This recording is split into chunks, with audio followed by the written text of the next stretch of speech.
If you're here, you're probably wondering on how do you work with Auto Layout. Auto Layout can be really confusing, especially if you're just starting out with Figma. So in today's video, I'll cover everything you need to know about Auto Layout and how do you apply it to your designs.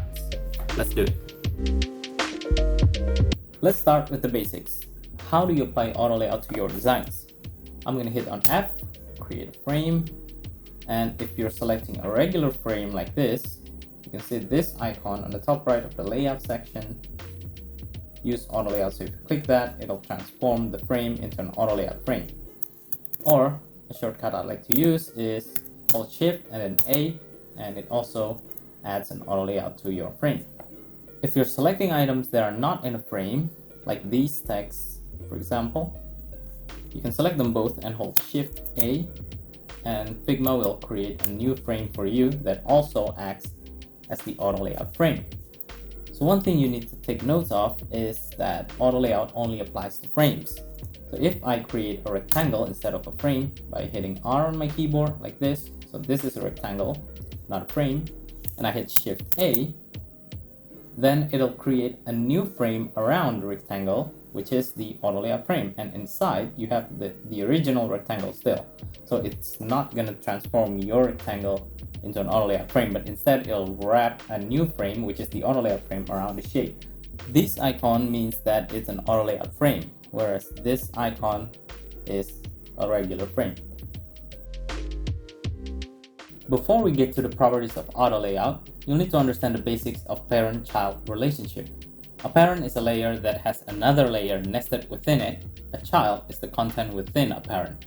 So in this example, this card is a parent layer, and there are three children, which are the image, details, and the button. A layer can also be both a child and a parent, so in this case, the button is also a parent of the text layer within it, but it's a child of the card layer. Now let's talk about the properties of an auto layout. The first one, sizing.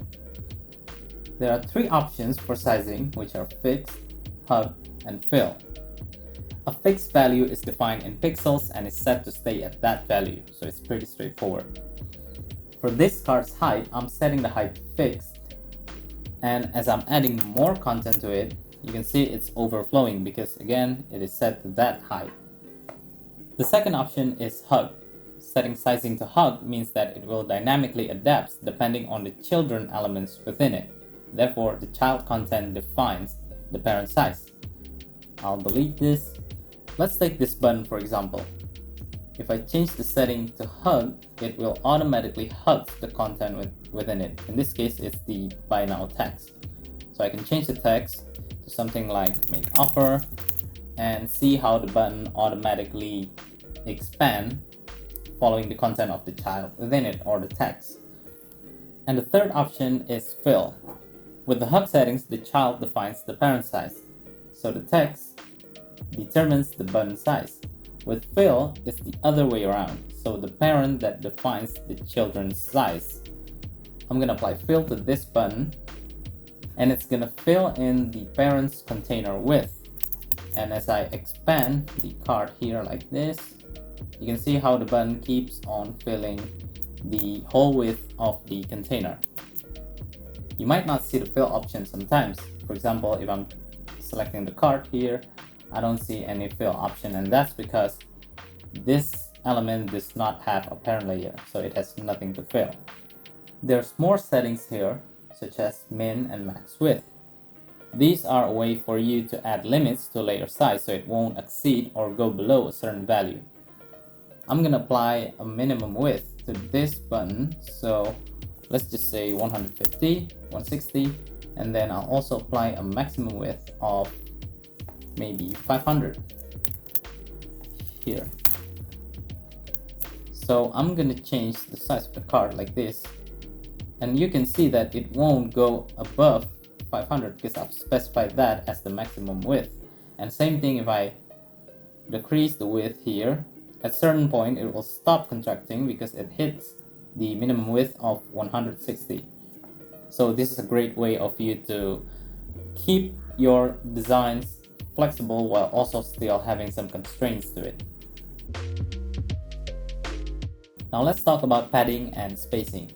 Padding is the empty space or the white space between the elements and the edge of an auto layout frame. You can adjust this by dragging the slider here. This is for the vertical padding. You can also drag the padded area itself, or you can input the value. Like I'm gonna put 24 for horizontal and same for vertical value, and set this to hug. You can also change the padding for each side if you want unequal padding. So I'm gonna click on this icon here, which allows you to input manual values for all 4 sides. So if I want the horizontal paddings to be 32 and 16, and then the top padding to be 17 for some reason, and then 20 for the bottom, you can also do that. It will automatically changes to your input value. So I'm gonna fix this back to 24 and then 16, and this should be hug. Now let's talk about spacing. Spacing or gap is the distance between the elements within an auto layout frame. So in this card there are 3 elements: the image, the details, and the buttons, and I've set the spacing to 16, which means that each elements are 16 pixels apart from each other. I can adjust this by dragging the values, dragging the spacing area itself, or manually inputting the value. I want to change it to 24. With spacing, you can also set this to auto. So if I set this to auto, this will equally distribute the spacing between the elements, no matter how long or how wide the elements is. So as I'm dragging this card here, you can see how the 3 elements keep the same distance between each other, regardless of how much I'm expanding or collapsing the height of the container. If you want overlapping contents in your auto layout, you can also do that by setting a negative value for the spacing. So I'm going to drag this like this, and the image will overlap on top of each other. And you can adjust which one's on top by going to this panel here and then choose canvas stacking first or last on top. By default, Figma always set it to last on top, so make sure if you want the first elements to be on top of the second one, and then so on and so forth, you have to change the settings in the canvas stacking here.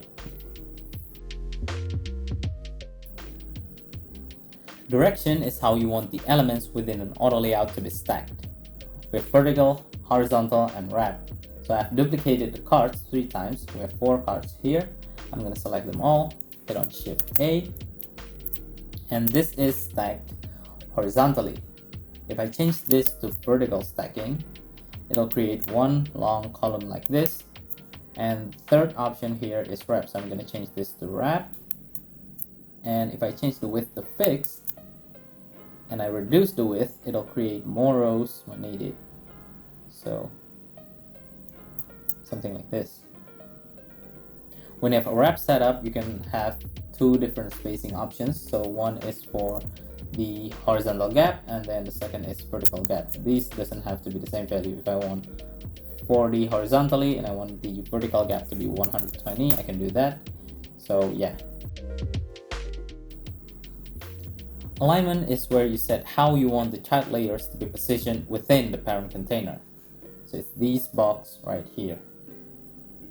And as I'm changing the alignments, you might see that there's no difference in the layout themselves. It's because I've set the width to hug. I'm going to change this to fix and enlarge the container a little bit. And now when I'm changing the alignment, you can see how it changes the positioning of the elements within the card itself. If the elements within an auto layout frame have strokes, they are set to either outside or center, as these avatars do. I've set the strokes to outside. You can go to this panel and decide whether you want the auto layout to include or exclude the stroke. In this setting, I'm using excluded, so even if these 3 avatars have an 8 pixel strokes and I've set the spacing to be 16, you can see that there's practically 0 gaps between them because the auto layout chooses to ignore the strokes. Once I change the setting here to include, then you can see how it takes into account the strokes and it still maintains that 16 pixels gap between the elements. If the elements strokes are set to inside, then there's no difference. You don't need these settings because the edge of the stroke is the same as the edge of the element. So yeah, and then there's another one which is called text baseline. Align text baseline is for when you have multiple texts in different sizes and line heights, like I do here. So I'm gonna go back to this panel. It's the third option here, which is called Align Text Baseline. Right now I don't have it turned on. Even if I have this center aligned, you can see that the baselines of the text, I'm gonna pull a ruler just so that you can see better here. So you can see that the baselines don't match. If I turn on this setting, then it'll automatically align the text based on the baseline. If I turn it off, then it'll align them based on the line height. So that's what this setting is for. Lastly, Figma just rolled out a new feature called Lock Aspect Ratio, which you can find here beside the sizing options. And this isn't exclusive to Auto Layout, so you can find this feature if you're using a regular frame as well. And what this does is it locks the width and height ratio of a certain element. So I have 3 images here, all set to fill with. I'm gonna lock the first one and then leave the rest as they are. And now, as I enlarge the container, you can see how the first one retains its width to height ratio, whereas the second and third one don't. They still fill the width, but the height, they stay the same because I don't lock the aspect ratio. So this is very useful when you have images on websites or you're designing mobile web pages that will be viewed on different devices and breakpoints. If you set the width to fill while locking in the aspect ratio, the image will always fill the device's width and maintain the width height ratio. So there's no weird cropping action like we see on the second and third image here. So let's apply all that and recreate this simple card right here using Auto Layout. I already have the image ready here, and first thing I'm going to do is create a frame around it to be the base of the card.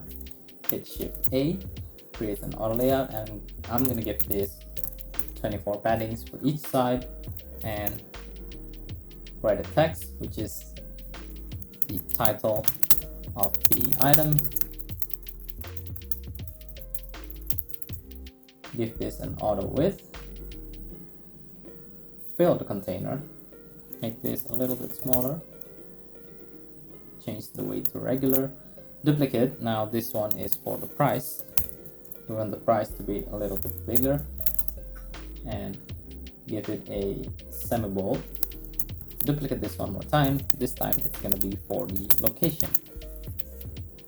I want this to be smaller, so I'm going to change the size and also the color, so it's a bit lighter. Duplicate this again. This time it's for the distance from the user. Now you can click both of these elements, hit on Shift A, set the direction to be horizontal, and add a frame here, just a simple frame. This is for the divider.